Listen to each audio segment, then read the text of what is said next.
Hi hello welcome to Ann's kitchen. ഇപ്പോൾ കർക്കിടക മാസമൊക്കെ തുടങ്ങി. കർക്കിടക മാസത്തിൽ മെയിനായിട്ടാണല്ലോ കർക്കിടക കഞ്ഞി. ഒരുവിധം എല്ലാ വീടുകളിലും എന്താണ് ഇപ്പോൾ അത് ഉണ്ടാക്കുന്നുണ്ടാവും. അപ്പോൾ എൻ്റെ വീട്ടിൽ ഉണ്ടാക്കുന്ന കർക്കിടക കഞ്ഞി എങ്ങനെയാണെന്ന് നോക്കാം. വീട്ടിൽ ഒരാഴ്ചത്തേക്ക് എന്താണ് ബ്രേക്ക്ഫാസ്റ്റായിട്ട് ഈ ഒരു കർക്കിടക കഞ്ഞിയാണ്.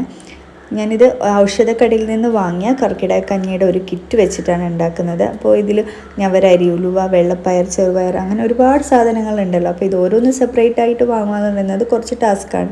അപ്പോൾ ഔഷധക്കടയിൽ നിന്ന് വാങ്ങിയിട്ടുള്ള കിറ്റ് വെച്ചിട്ടാണ് ഇത് ഉണ്ടാക്കുന്നത്. അപ്പോൾ ഇത് ഉണ്ടാക്കാനായിട്ട് ഈ ഒരു കൂട്ട് ഞാൻ എല്ലാം കൂടെ മിക്സ് ആക്കിയിട്ടുണ്ട്. കവറിൽ ഓരോന്ന് സെപ്പറേറ്റ് ആയിട്ടായിരുന്നു ഉള്ളത്. അതെല്ലാം കൂടെ മിക്സാക്കി അതിനുശേഷം എന്താണ് ഒരു 7 മണിക്കൂർ ഞാനിത് കുതിർത്ത് വെക്കുന്നുണ്ട്. രാത്രിയാണ് ഉണ്ടാക്കി വെക്കുക. രാത്രി ഉണ്ടാക്കിയിട്ട് രാവിലെ ബ്രേക്ക്ഫാസ്റ്റായിട്ട് ഇതാണ് കഴിക്കാറ്.